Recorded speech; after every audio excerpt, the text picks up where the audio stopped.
Bueno, esta es la primera parte de RLC en serie en corriente alterna. Tenemos un resistor, una inductancia y un capacitor. Los tres están en serie con una fuente FEM que varía sinusoidalmente. Bueno, lo primero que hay que tener en cuenta es que en la mayoría de estos ejercicios lo primero que nos dan puede ser una expresión del voltaje en la FEM o de la corriente en función del tiempo. Entonces, estas son las maneras para escribir todas las variables en función del tiempo. Si nos dan el voltaje de la batería, que es igual al pico por el coseno de la velocidad angular por el tiempo, vamos a escribir la corriente, obviamente con su valor pico, y a esta parte le vamos a restar el ángulo de desfasaje. Ahora bien, la corriente va a ser nuestra referencia. A partir de ella vamos a escribir el BR, BL y BC en función del tiempo. Tenemos que tener en cuenta que BR está siempre en fase con la corriente. Entonces, copiamos lo mismo que le habíamos puesto para la corriente, obviamente con su valor pico. BL está adelantada 90 grados a la corriente. Entonces, ponemos todo lo de la corriente más 90 grados, obviamente con su valor pico. Y BC está atrasada 90 grados a la corriente, entonces escribimos toda la expresión de la corriente con su valor pico de BC menos 90 grados, pi sobre 2. Siempre que escribamos los ángulos en esta parte, tienen que estar en radianes, porque la velocidad angular es 2pi por la frecuencia que está en hertz y nos da en radianes sobre segundo. Entonces siempre escribimos en radianes. Bueno, ahora el otro caso es cuando nos dan, por ejemplo, nos pueden dar la corriente así. Y de pico por coseno de, de WT. Bueno, en este caso es mucho más fácil. Le podemos aumentar el ángulo de desfasaje directamente a la FEM. Entonces tenemos de referencia la corriente y podemos escribir el voltaje en el resistor, que es con su valor pico, pero con lo mismo que dice la corriente porque están en fase, más 90 grados para BL y menos 90 grados para BC. Siempre se escriben acá los valores pico. ¿Qué sucede? Nos pueden dar los valores eficaces. Un valor eficaz, cualquiera sea la corriente, algún voltaje o lo que sea, es el pico sobre raíz de 2. Entonces tenemos que condicionar eso antes de escribir esto. Y si no nos dan ningún dato de estos, pero nos pide que después lo expresemos, lo que yo recomiendo es esta forma, porque es más fácil, le ponemos el desfasaje a este y estos ya nos quedan más simples. Bueno, ahora lo podemos ver mejor en el diagrama de tensiones y corrientes. El diagrama de tensiones y corrientes siempre se hace con valores pico y lo tenemos que hacer a escala. Por ejemplo, no sé, cada 100 voltios, o sea, 1 centímetro y así. Y la escala de los potenciales puede ser diferente a la escala de la corriente, porque son dos cosas diferentes. Bueno, hacemos el potencial en el resistor en fase con la corriente. BL está adelantada 90 grados y BC está atrasada 90 grados. Bueno, ¿qué podemos observar acá? En este caso, BL es más grande que BC. Y restando los dos, BL menos BC, nos da dónde va a ir el voltaje de pico de la fuente. Y este angulito que se forma entre el voltaje pico de la fuente y la corriente es phi. Bueno, ahora en este otro caso, BL es más chico que BC. O sea, nosotros lo ponemos acá, ponemos BL chiquitito menos BC, que es así más o menos, y nos queda acá donde tenemos que marcar el voltaje de la fuente, que en este caso está atrasado a la corriente. ¿Qué tenemos que tener en cuenta? De acá ya podemos ver los diferentes comportamientos del circuito. Cuando un circuito tiene un comportamiento resistivo, está en resonancia, que después vamos a ver bien qué es eso. Cuando tiene un comportamiento inductivo, como en este caso, como en este, BL es más grande que BC. También XL es más grande que XC, que es la reactancia inductiva, es más grande que la reactancia capacitiva. Que eso lo vamos a ver también después. El ángulo es mayor a 0, de tal manera que la FEM nos queda adelantada a la corriente. Y también tiene comportamiento inductivo para frecuencias altas. Y eso también lo vamos a analizar después. Ahora bien, en este otro caso tenemos un circuito con comportamiento capacitivo, en el cual BC es más grande que BL. También se cumple que la reactancia capacitiva es más grande que la reactancia inductiva. El ángulo de desfasaje es negativo y la FEM se encuentra atrasada a la corriente. También podemos decir que esto ocurre a frecuencias bajas. ¿Qué pasa?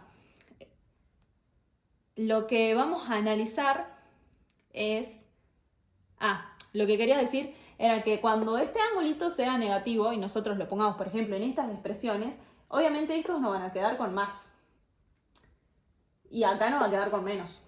Pero acá nosotros estamos tomando como el valor de phi con este phi, para no escribir mal después las ecuaciones. O sea, no nos puede ser un circuito capacitivo, tenemos un ángulo negativo y acá le ponemos menos phi. No tiene sentido. Bueno,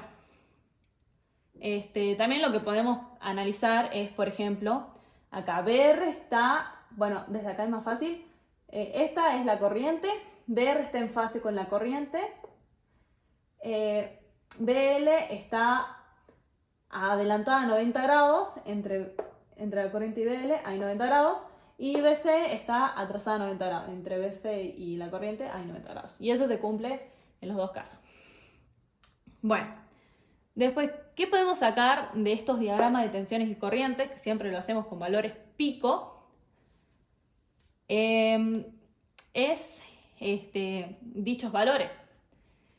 Por ejemplo, el voltaje de la fuente, si no nos lo dan, lo podemos sacar como, haciendo Pitágoras, este cateto al cuadrado, y esta partecita es BL, esta partecita es BL menos BC, bueno, esta va a ser,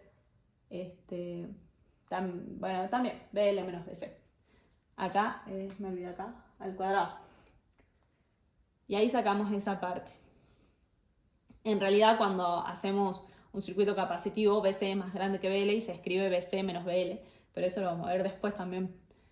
Después, el B de pico también se puede expresar como I de pico por la impedancia, que ya vamos a hablar de la impedancia. El BR de pico es igual al I de pico por la resistencia. El BL de pico es igual a I de pico por la reactancia inductiva, y BC de pico es igual a I de pico por la reactancia capacitiva. También podemos ver, por ejemplo, si hacemos nosotros el coseno de phi acá, es el cateto adyacente sobre la hipotenusa. Entonces, BR sobre B es el coseno de phi. Y también podemos ver que el seno de phi va a ser igual a BL menos BC, cateto opuesto, sobre B de la fuente. Esas también nos pueden servir. Y la tangente de phi es BL menos BC pico sobre BR pico. El coseno de phi es muy importante porque nos da el factor de potencia, y ese es un dato que nos pueden dar en la consigna. Bueno, ahora, ¿qué es la impedancia del circuito? Bueno, la impedancia es el B de la fuente pico sobre la corriente pico. que también lo podemos expresar como la raíz de la resistencia al cuadrado más XL menos XC al cuadrado.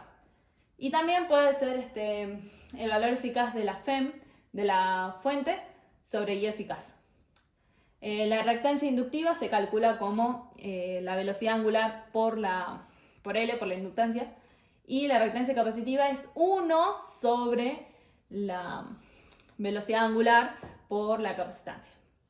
Ahora podemos hacer un diagrama o un triángulo de impedancia. En el triángulo de impedancia, no hay que poner flechita, pero si la ponemos tampoco está mal, no pasa nada. Pero bueno, es un tema de físicos y matemáticos que no se ponen de acuerdo, pero lo importante es que sepamos hacer el triángulo. Tenemos la resistencia, tenemos XL menos XC y podemos trazar la impedancia. Este valor va a ser XL menos XC. Bueno, este es para un circuito con comportamiento capacitivo, inductivo y capacitivo. Acá está el phi, que sigue siendo el mismo que allá, y podemos ver que la tangente de phi es igual a XL menos XC sobre R, que el coseno de phi es igual a R, al cateto adyacente sobre la hipotenusa Z, que el seno de phi es igual al cateto opuesto de XL menos XC sobre la hipotenusa, que es Z. Si a este triángulo yo lo multiplico por I eficaz al cuadrado, multiplicando todo por I eficaz al cuadrado, por I eficaz al cuadrado, bueno, también, si multiplico todo por I eficaz al cuadrado, tengo el triángulo de potencias. Tengo la potencia activa, la potencia aparente y la potencia reactiva y, bueno, el ángulo phi. Acá sí nos pone flechita. Bueno, de acá podemos observar que la tangente de phi es la potencia reactiva sobre la potencia activa. Podemos observar que la potencia aparente es igual a la raíz de P al cuadrado más Q al cuadrado y tiene unidades de Va. También sabemos que la potencia aparente es I eficaz por B eficaz igual también a I eficaz al cuadrado por la impedancia. La potencia activa es igual, la podemos sacar también del coseno de phi, que es P sobre S, entonces P es igual a S por el coseno de phi, que es I eficaz al cuadrado por la resistencia, y para la potencia reactiva, podemos ver que el seno de phi es la potencia reactiva sobre S, entonces Q es S por el seno de phi, que es igual a I eficaz al cuadrado por XL menos XC. Y se encuentra en bar, y la potencia activa en watts. Esa sería toda la primera parte de circuito RLC en serie con corriente alterna.